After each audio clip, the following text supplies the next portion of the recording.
l'acier et le sang. La leçon de courage d'Ibrahim Traoré. La nuit tombe sur le Sahel. Des étoiles perçaient l'obscurité comme autant de promesses arrachées au désespoir. Dans cette immensité où le sable rencontre l'horizon, un homme se tient debout. Pas un politicien en costume 3 pièces. Pas un théoricien déconnecté du réel. Un soldat, un capitaine.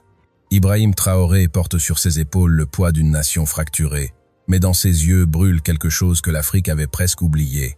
La flamme du courage véritable, celui qui ne calcule pas, celui qui ne négocie pas avec l'oppression, celui qui préfère mourir debout plutôt que vivre à genoux. Ce que Traoré a compris sur le courage dépasse tout ce que les manuels de leadership enseignent dans les académies occidentales.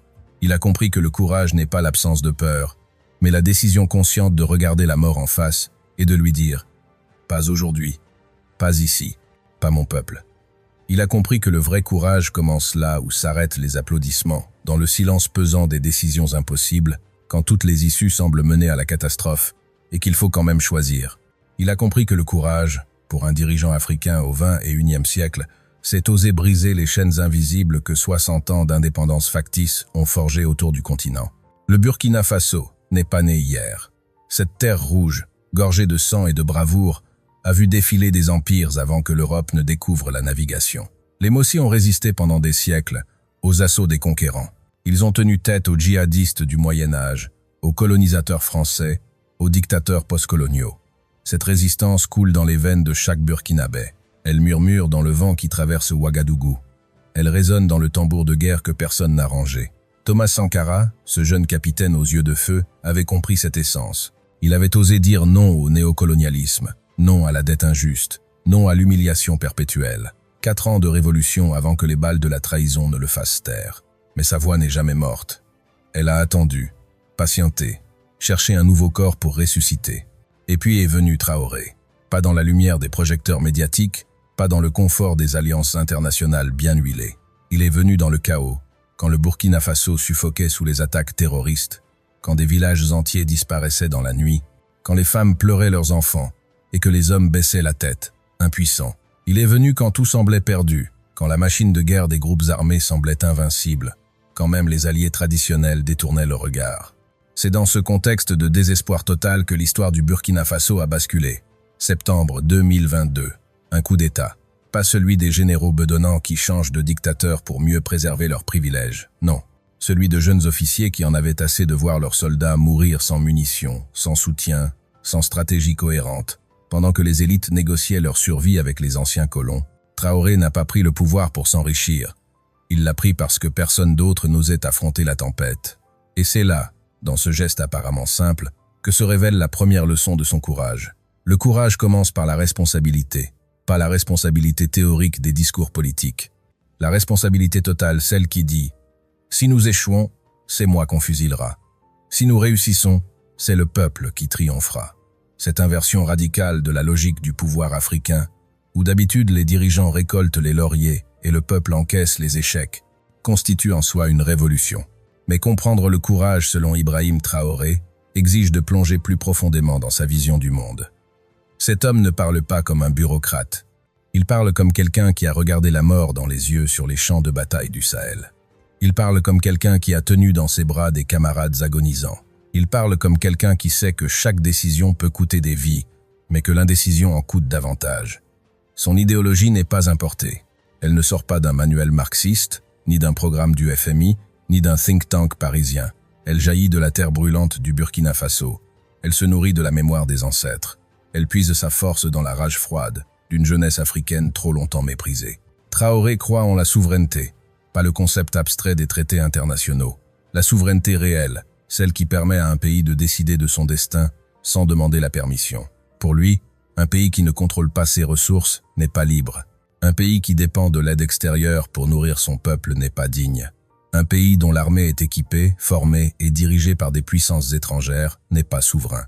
Cette lucidité brutale tranche avec des décennies de discours édulcorés où les dirigeants africains jonglaient avec les euphémismes pour ne pas froisser leurs parrains. Ils croient aussi au panafricanisme, pas le panafricanisme de salon, celui des conférences climatisées où des intellectuels en costume débattent de l'unité africaine avant de rentrer dans leurs capitales respectives sans rien changer. Non, le panafricanisme de combat, celui qui crée l'alliance des États du Sahel avec le Mali et le Niger, celui qui dit aux anciennes puissances coloniales « Nous n'avons plus besoin de vos bases militaires, de vos conseils paternalistes, de votre fausse protection qui cache votre pillage. » Cette alliance n'est pas un simple accord diplomatique. C'est un pacte de sang entre peuples qui ont décidé de vivre libres ou de mourir ensemble. Traoré croit en la jeunesse africaine, et là réside peu, être le cœur de sa révolution. Il regarde ces millions de jeunes Africains, éduqués, connectés, affamés de dignité, et il ne voit pas une menace à contrôler ou une masse à manipuler. Il voit l'armée de la libération finale. Il voit des soldats, des ingénieurs, des agriculteurs, des entrepreneurs, des artistes, tous unis par le refus de reproduire les erreurs de leurs pères. Cette confiance dans la jeunesse africaine n'est pas naïve, elle est stratégique. Traoré sait que la démographie est du côté de l'Afrique. Il sait que dans 30 ans, un humain sur 4 sera africain. Il sait que la question n'est pas de savoir si l'Afrique émergera, mais si elle émergera libre ou enchaînée. Alors toi qui écoutes ces mots, toi qui te demandes si ton combat quotidien a un sens, toi qui hésites à prendre position parce que le prix du courage te semble trop élevé, regarde Ibrahim Traoré. Regarde cet homme qui aurait pu rester dans le confort relatif d'un grade militaire respectable, mais qui a choisi de porter une nation sur ses épaules. S'il lui peut affronter les armées terroristes, les pressions diplomatiques, les menaces d'intervention, les sanctions économiques, toi aussi tu peux oser. Ton combat, quel qu'il soit, mérite d'être mené avec la même détermination. Abonne-toi à cette chaîne, partage ce message, deviens un soldat de l'information, parce que la bataille pour la conscience africaine se gagne aussi ici, maintenant, dans l'espace digital. Le leadership de Traoré incarne quelque chose que l'Afrique avait perdu, l'autorité morale. Pas l'autorité imposée par la force brute ou achetée par la corruption. L'autorité qui naît de la cohérence entre les paroles et les actes. Quand Traoré parle de souveraineté alimentaire, il ne se contente pas d'un slogan. Il lance des programmes agricoles massifs. Quand il parle de dignité nationale, il expulse les ambassadeurs qui traitent le Burkina Faso comme une colonie. Quand il parle de sacrifice, il dort dans des baraquements militaires. Il mange avec ses soldats. Il refuse le luxe ostentatoire qui caractérise tant de dirigeants africains. Cette cohérence crée un phénomène extraordinaire. La jeunesse africaine, de Dakar à Nairobi, de Lagos à Johannesburg, s'identifie à lui. Il voit en Traoré non pas un lointain chef d'État, mais un frère aîné qui a osé faire ce qu'ils rêvent tous de faire, dire non. Non à l'humiliation, non à l'exploitation, non à l'image dégradée que le monde renvoie de l'Afrique. Cette identification massive transforme Traoré en symbole vivant d'une rupture générationnelle. La jeunesse africaine ne veut plus mendier sa place dans le monde. Elle veut la conquérir. Elle ne veut plus être tolérée. Elle veut être respectée. Et dans le regard de Traoré, elle trouve enfin un miroir où son ambition ne paraît pas démesurée, mais simplement juste. Mais le courage véritable se mesure aussi aux ennemis qu'il suscite. Et Traoré en a accumulé une collection impressionnante. Les groupes terroristes qui prospéraient dans le chaos burkinabé voient en lui un obstacle mortel à leur expansion. Les réseaux néocoloniaux, qui s'étaient habitués à des dirigeants dociles, le considèrent comme une menace existentielle. Les élites corrompues qui vivaient grassement du pillage des ressources nationales le haïssent pour avoir fermé les robinets. Les médias occidentaux, qui avaient appris l'habitude de dicter le narratif africain, le diabolisent parce qu'ils refusent leur cadre d'analyse. Cette hostilité multiforme n'est pas accidentelle. Elle prouve que Traoré touche au vrai problème. Un dirigeant africain qui ne dérange personne est un dirigeant qui ne change rien. Un dirigeant africain applaudi par toutes les capitales occidentales est probablement un dirigeant qui sert les intérêts de ces capitales. Traoré dérange. Il bouscule. Il force chacun à choisir son camp.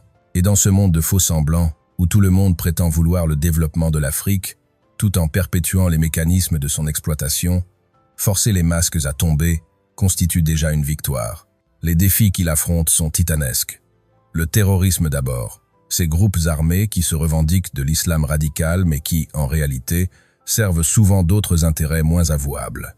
Contrôle des routes commerciales, trafic d'armes, exploitation minière illégale.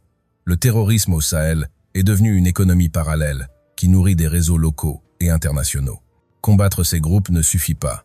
Il faut assécher leurs sources de financement, démanteler leurs réseaux logistiques, couper leurs connexions avec les complices extérieurs. Travail de longue haleine qui exige des ressources que le Burkina Faso ne possède pas en abondance.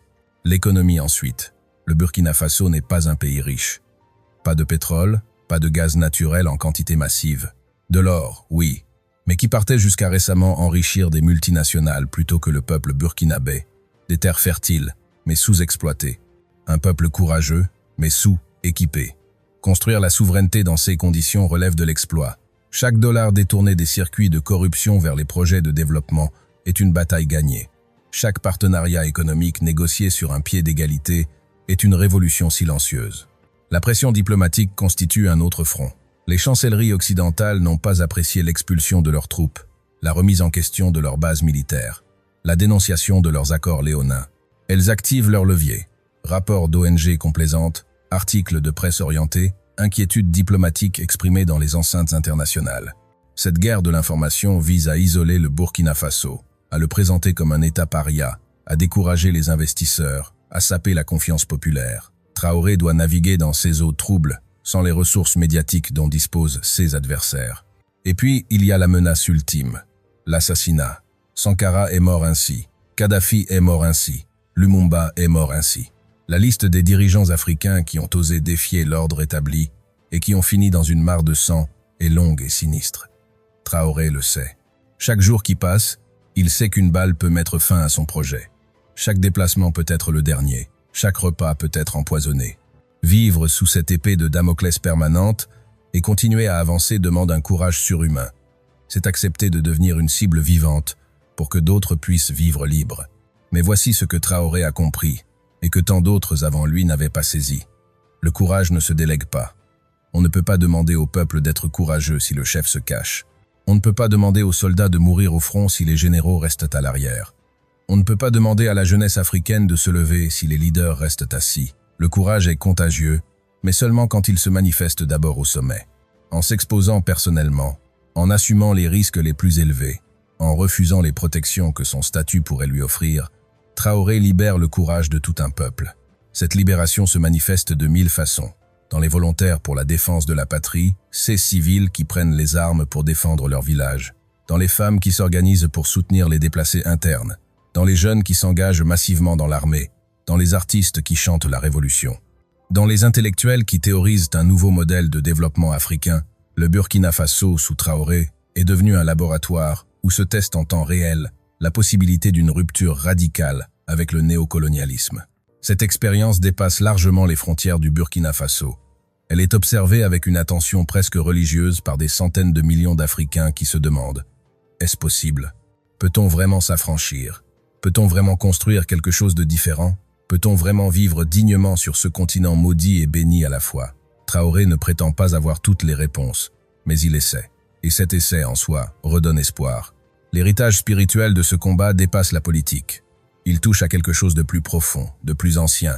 Les ancêtres burkinabés, ces guerriers mossis qui n'ont jamais été totalement soumis, ces résistants qui ont préféré la mort à l'esclavage, ces paysans qui ont continué à cultiver leurs terres même sous les bombes coloniales, tous ces fantômes de l'histoire africaine semblent revivre à travers Traoré.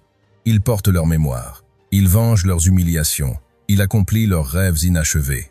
Cette dimension spirituelle n'est pas accessoire, elle est centrale. Le combat de Traoré n'est pas seulement militaire ou économique, il est existentiel. Il pose la question, que signifie être africain au XXIe siècle? Doit-on accepter le rôle de figurant que l'histoire mondiale semble nous avoir assigné? Doit-on se contenter d'exporter nos matières premières et d'importer nos idées? Doit-on perpétuer l'image du continent éternellement assisté, éternellement en crise, éternellement pitoyable? Ou peut-on réinventer l'africanité comme une force, comme une fierté, comme une contribution unique à l'aventure humaine? Traoré choisit la seconde option. Et en la choisissant, il offre à la jeunesse africaine quelque chose de plus précieux que l'or ou le pétrole.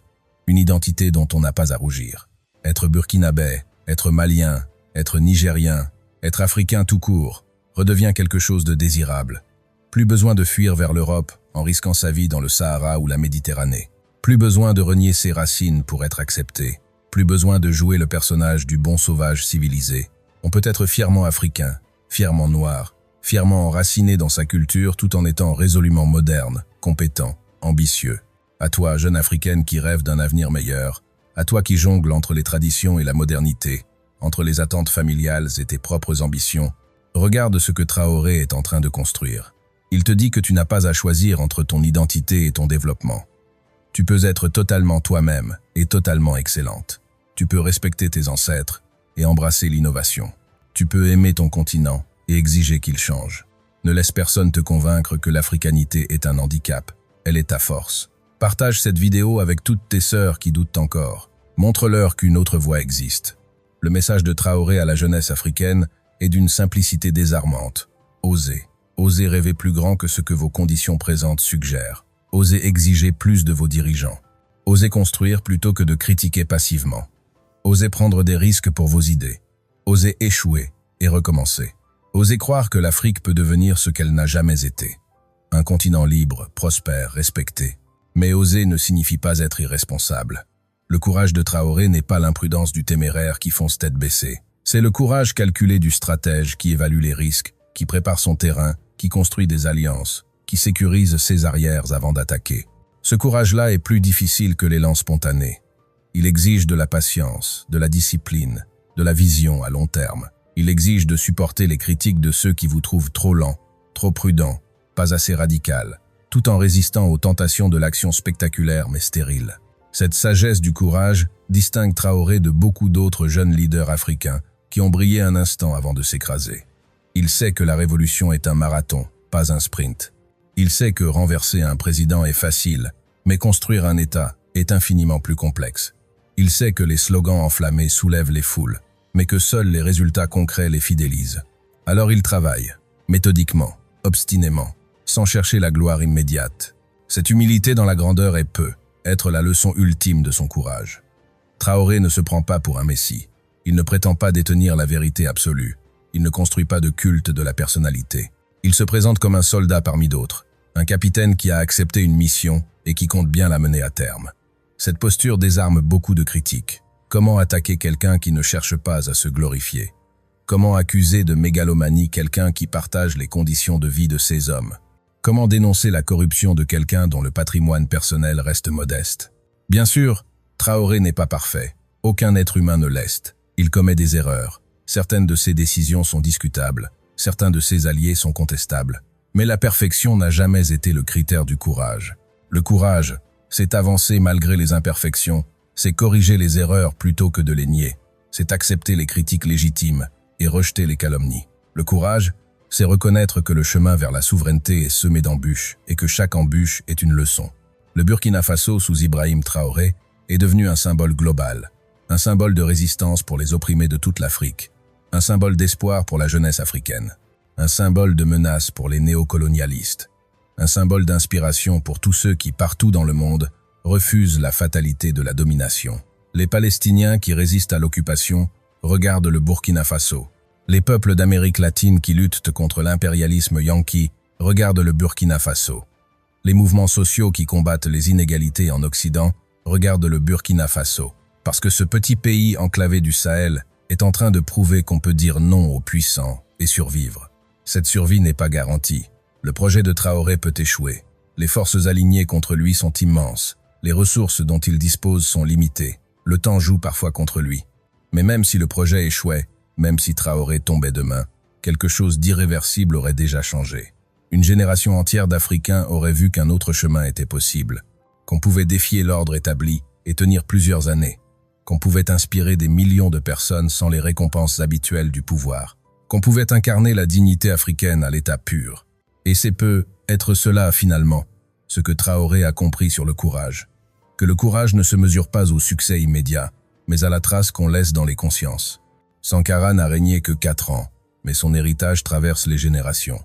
Mandela a passé 27 ans en prison, mais sa détermination a brisé l'apartheid. Lumumba n'a été Premier ministre que quelques mois, mais sa vision du panafricanisme irrigue encore les luttes contemporaines.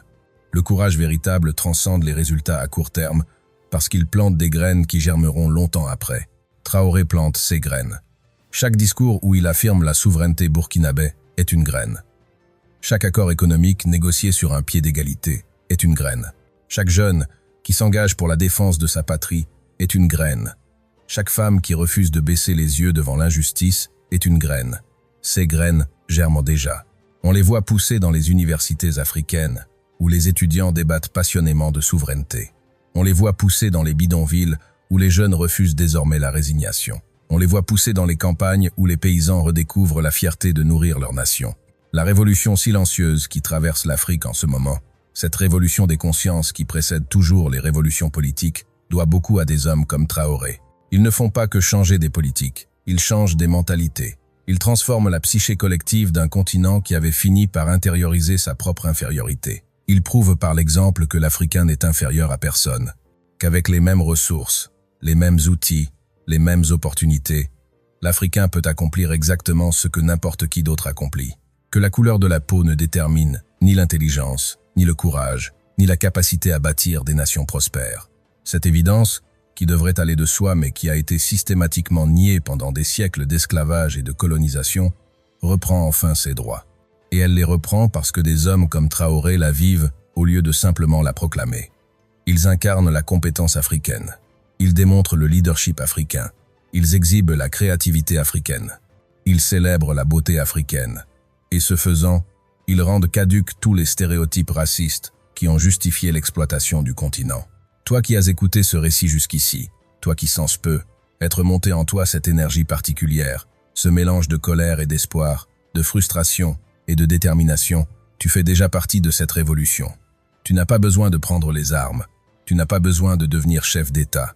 Tu as simplement besoin de vivre selon les principes que Traoré incarne, dignité, intégrité, courage, service. Dans ton travail, dans ta famille, dans ton quartier, dans ton pays, tu peux être l'étincelle qui allume d'autres feux. Abonne-toi maintenant, active les notifications, partage massivement ce contenu, parce que chaque vue, chaque partage, chaque commentaire est un acte de résistance contre le narratif dominant qui veut garder l'Afrique à genoux. L'histoire jugera Ibrahim Traoré. Peut-être sera-t-il célébré comme le libérateur du Burkina Faso. Peut-être sera-t-il critiqué pour ses erreurs tactiques. Peut-être sera-t-il oublié dans le tumulte d'événements plus spectaculaires.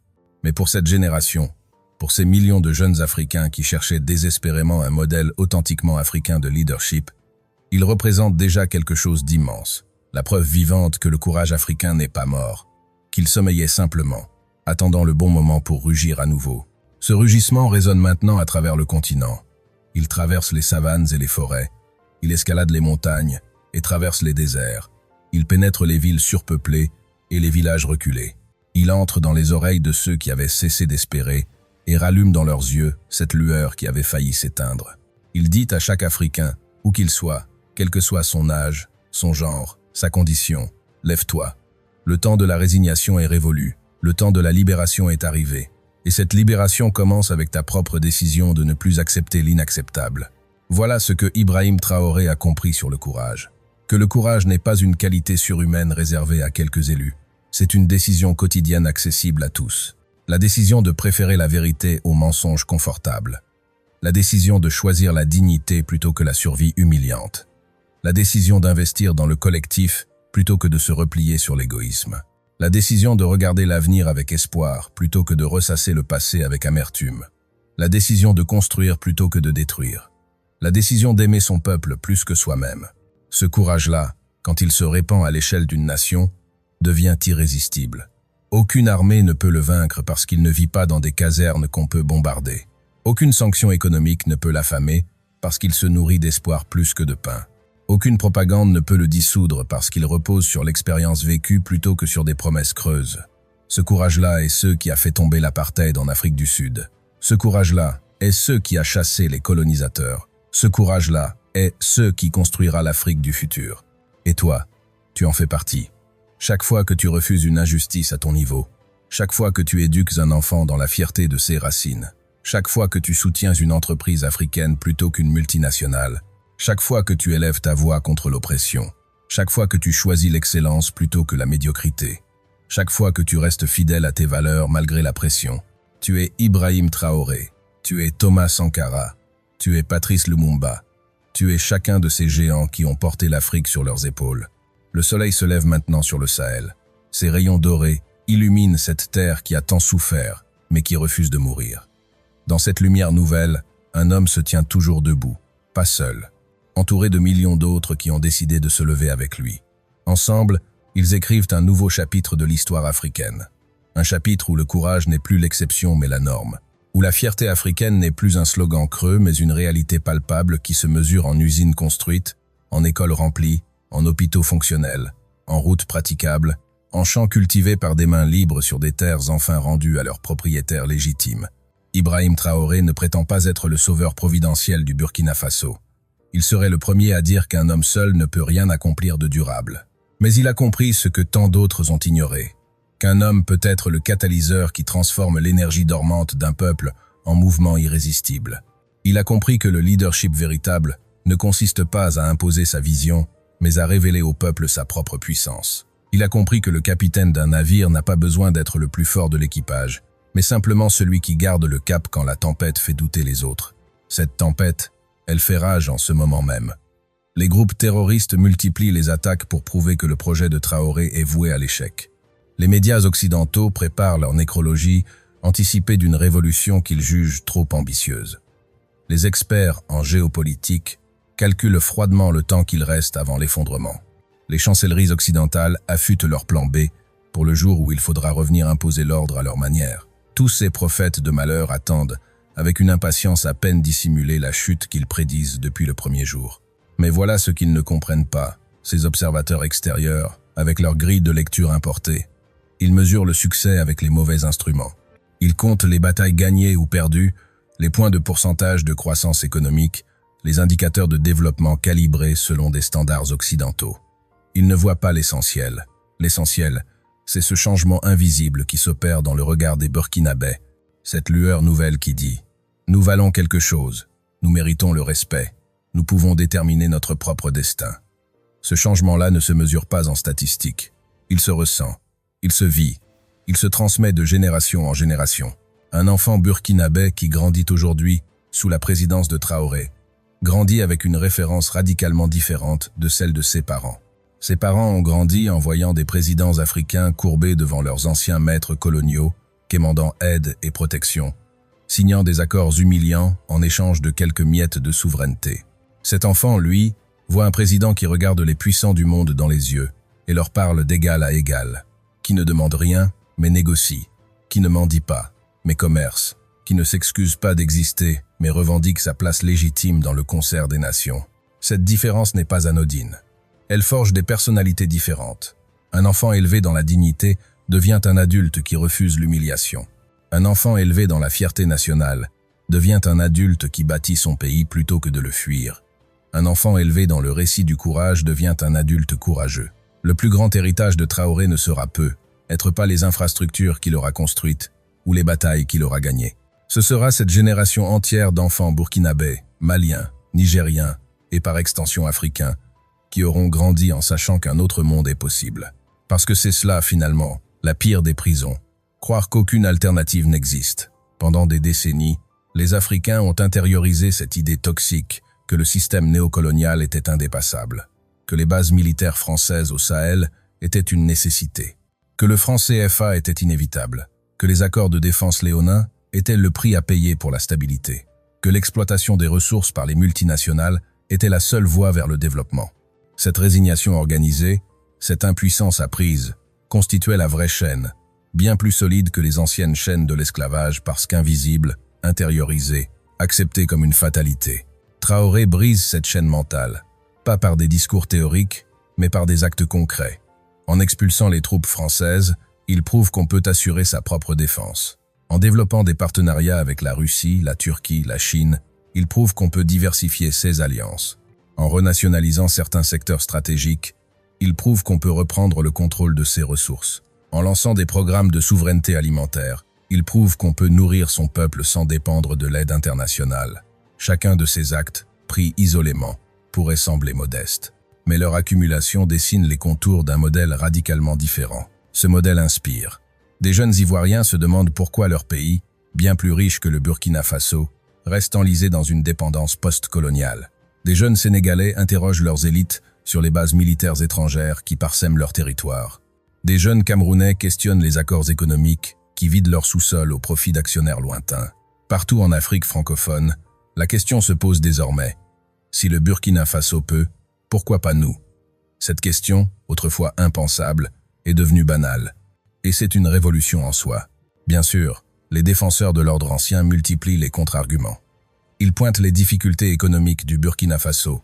Ils soulignent la persistance de l'insécurité. Ils relèvent chaque erreur, chaque difficulté, chaque obstacle comme autant de preuves que l'expérience est vouée à l'échec.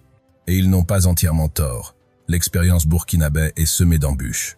Mais leur erreur fondamentale consiste à croire que ces difficultés invalident le projet. En réalité, elles le valident. Elles prouvent que la rupture avec le néocolonialisme n'est pas une promenade de santé, mais un combat de chaque instant. Elles confirment que les forces qui ont organisé la dépendance africaine ne lâcheront pas prise sans résister férocement. La vraie question n'est donc pas de savoir si le chemin est difficile, évidemment qu'il l'est. La vraie question est de savoir si le chemin actuel, celui de la dépendance confortable, mène quelque part de souhaitable. Et là, 60 ans après les indépendances, le bilan est accablant. Des économies africaines toujours centrées sur l'exportation de matières premières brutes. Des monnaies africaines toujours contrôlées depuis Paris ou Washington. Des armées africaines toujours incapables d'assurer la sécurité de leur population sans assistance étrangère. Des États africains toujours obligés de mendier leur budget auprès du FMI et de la Banque mondiale. 60 ans d'indépendance formelle pour aboutir à une dépendance réelle à peine voilée. Face à ce constat, le courage de Traoré consiste à dire « Essayons autre chose, même si c'est risqué, même si c'est difficile, même si nous pouvons échouer. » Parce que continuer sur la voie actuelle, c'est l'échec garanti au ralenti. C'est la certitude de voir nos enfants et nos petits-enfants continuer à vivre dans un continent riche, habité par des peuples pauvres. C'est la perspective d'une éternelle adolescence politique, où l'Afrique reste le terrain de jeu des ambitions étrangères. C'est l'assurance d'une perpétuelle humiliation, où être africain reste synonyme de sous-développement. Refuser cette fatalité exige un courage particulier, le courage de l'incertitude. Parce que Traoré n'a pas de garantie de succès. Il n'a pas de manuel d'instruction validé par des décennies d'expérience. Il avance en terra incognita, bricolant des solutions, s'inspirant d'expériences diverses, inventant au fur et à mesure. Cette improvisation nécessaire effraie les technocrates qui préfèrent les plans quinquennaux bien ficelés. Mais elle enthousiasme ceux qui ont compris qu'aucune recette toute faite ne permettra à l'Afrique de s'émanciper. Que chaque pays, chaque région, chaque communauté devra trouver son propre chemin vers la souveraineté. Le modèle burkinabé ne peut pas être copié-collé ailleurs. Le Mali n'est pas le Burkina Faso. Le Niger n'est pas le Mali. Le Sénégal n'est pas le Niger. Chaque pays a son histoire, sa géographie, ses ressources, ses contraintes spécifiques. Mais l'état d'esprit, lui, est transférable. Cette détermination à ne plus accepter l'inacceptable, cette volonté de prendre en main son propre destin, cette fierté retrouvée qui refuse de courber l'échine. Voilà ce qui peut se répliquer à travers le continent. Voilà ce que la jeunesse africaine retient de l'exemple de Traoré. Et cette jeunesse est nombreuse. Plus de 60% de la population africaine a moins de 25 ans. Des centaines de millions de jeunes Africains entrent sur le marché du travail, dans les universités, dans la vie politique. Ils ne portent pas le poids de la culpabilité coloniale que leurs grands-parents ressentaient. Ils ne sont pas impressionnés par le prestige des anciennes métropoles, comme l'étaient leurs parents. Ils ont grandi avec Internet, avec une vision globale du monde, avec la conscience que leur pauvreté n'est pas une fatalité naturelle, mais le résultat de choix politiques et économiques qui peuvent être des faits.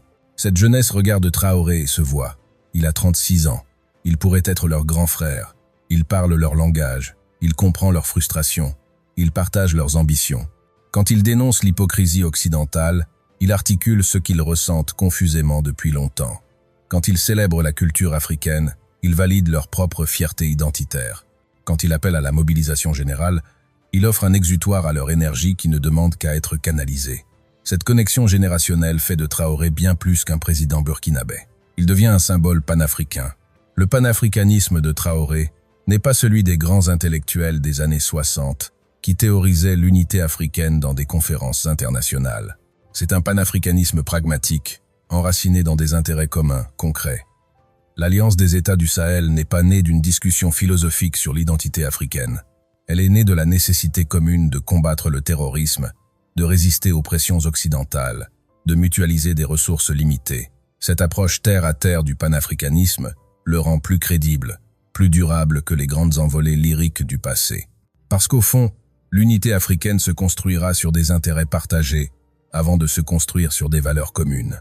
Des pays africains qui commercent davantage entre eux qu'avec leurs anciennes métropoles. Des armées africaines qui se coordonnent pour sécuriser leurs frontières communes.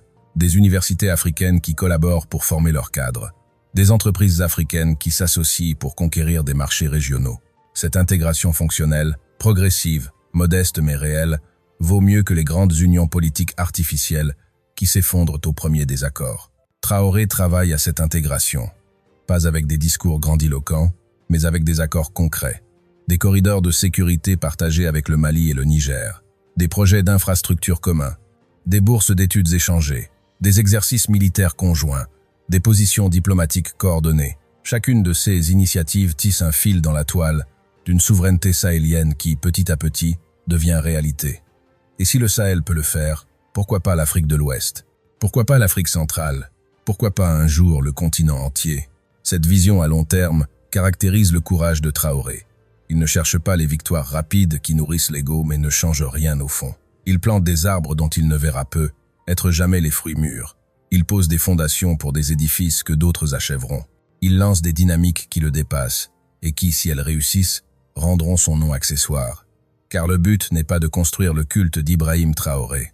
Le but est de construire un Burkina Faso souverain, un Sahel libre, une Afrique digne. Cette absence d'ego démesuré distingue Traoré de nombreux dirigeants africains qui ont transformé leur pays en royaume personnel. Il ne rebaptise pas les rues à son nom. Il ne fait pas ériger de statues à sa gloire. Il ne modifie pas la Constitution pour s'éterniser au pouvoir.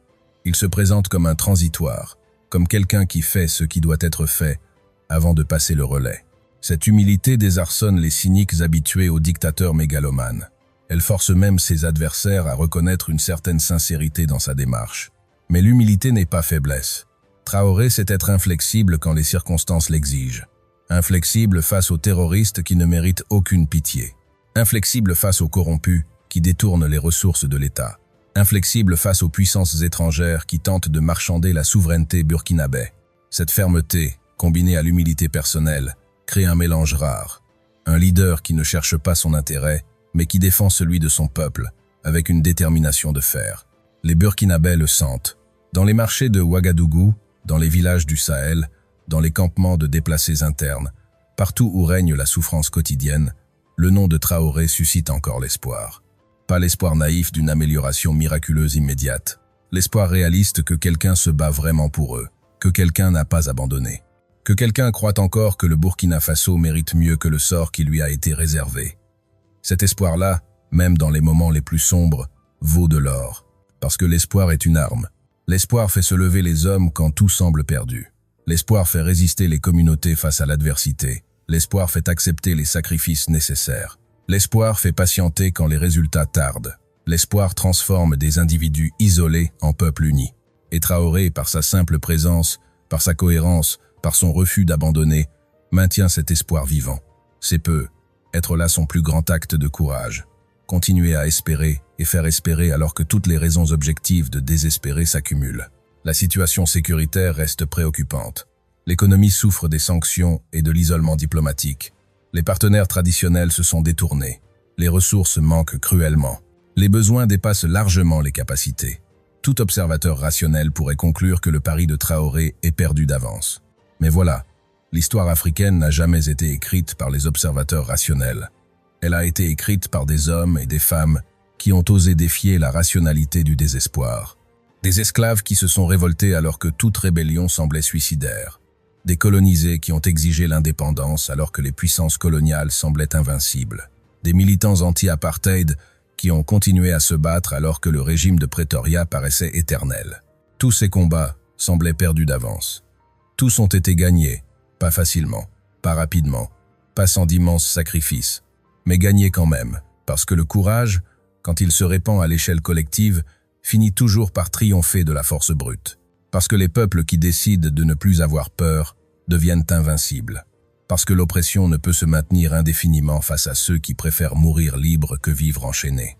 Traoré sait tout cela. Il porte en lui la mémoire des combats africains victorieux. Il sait que l'histoire est de son côté, même si le présent est difficile. Il sait que les empires qui semblent invincibles finissent toujours par s'effondrer. Il sait que le néocolonialisme, comme le colonialisme avant lui, comme l'esclavage avant lui, appartient déjà au passé même s'il ne le sait pas encore. Il sait que l'Afrique libre est inévitable, que la seule question est de savoir quand et au prix de quel sacrifice. Cette conscience historique lui donne une sérénité troublante face à l'adversité. Il ne panique pas, il ne désespère pas, il ne capitule pas. Il ajuste, adapte, persévère. Quand une stratégie échoue, il en essaie une autre. Quand un allié se dérobe, il en trouve un nouveau. Quand un obstacle se dresse, il cherche le contournement. Cette résilience n'est pas de l'entêtement aveugle. C'est la détermination lucide de quelqu'un qui a compris que l'échec n'est jamais définitif tant qu'on n'abandonne pas. Et abandonner, Ibrahim Traoré ne sait pas faire. Ceux qui le connaissent parlent d'un homme obstiné jusqu'à l'excès, d'un perfectionniste qui ne se satisfait jamais du travail, à moitié fait, d'un stratège qui pense 3 coups d'avance, d'un soldat qui ne quitte jamais son poste. Ces qualités, forgées sur les champs de bataille du Sahel, servent aujourd'hui la bataille encore plus cruciale de la construction nationale. Car construire un État est infiniment plus difficile que renverser un gouvernement. Les révolutionnaires romantiques qui l'ont appris à leurs dépens sont légion. Traoré semble l'avoir compris dès le départ. Il ne s'est pas contenté de prendre le pouvoir et d'attendre que les choses s'arrangent d'elles-mêmes. Il a immédiatement lancé des chantiers structurels, réforme de l'armée, lutte contre la corruption, développement rural, éducation, santé, justice. Chaque secteur reçoit son attention, même si les ressources manquent pour tout faire simultanément. Cette approche globale témoigne d'une maturité politique rare chez les jeunes révolutionnaires. Traoré ne se focalise pas uniquement sur la sécurité, même si c'est le défi le plus pressant. Il comprend que la sécurité sans développement économique est illusoire, que le développement économique sans éducation est impossible, que l'éducation sans santé est vaine, que tout est lié, que tout se tient, que la souveraineté véritable exige une transformation systémique. Cette vision systémique effraie ceux qui préfèrent les réformettes cosmétiques.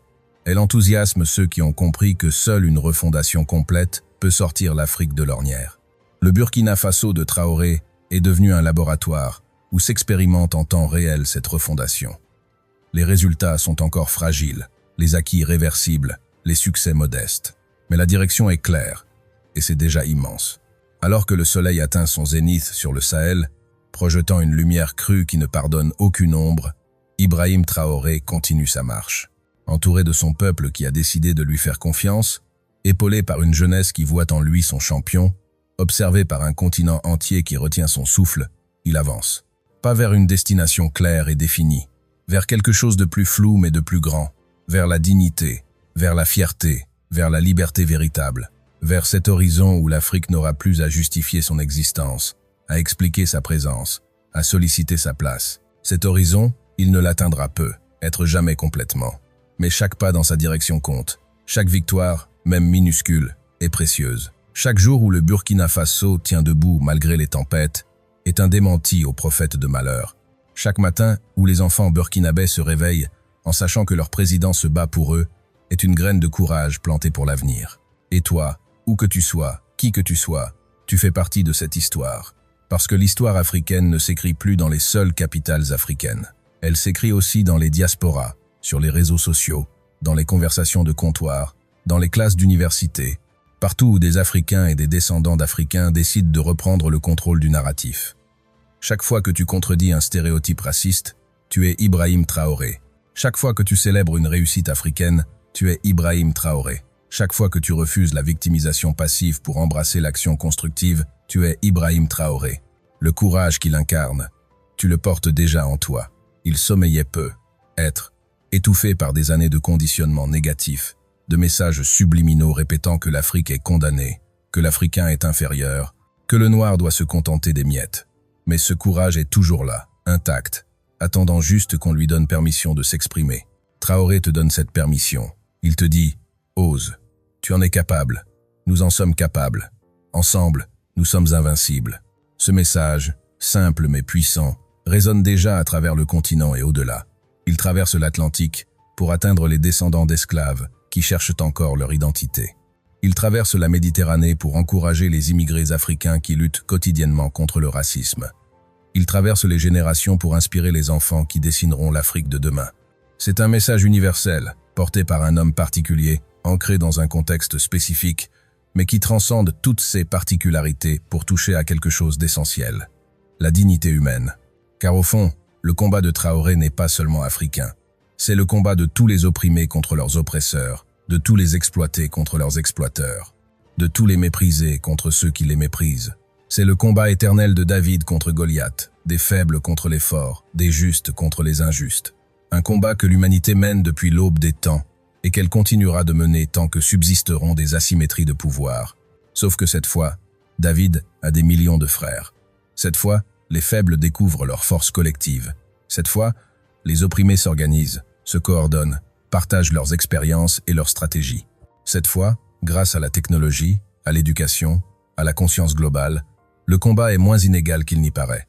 Les Goliaths du néocolonialisme sont puissants, certes, mais ils sont aussi vieillissants, divisés, affaiblis par leurs propres contradictions. Leurs armures, autrefois impénétrables, commencent à montrer des fissures. Et dans ces fissures, des hommes comme Traoré enfoncent le coin de la résistance.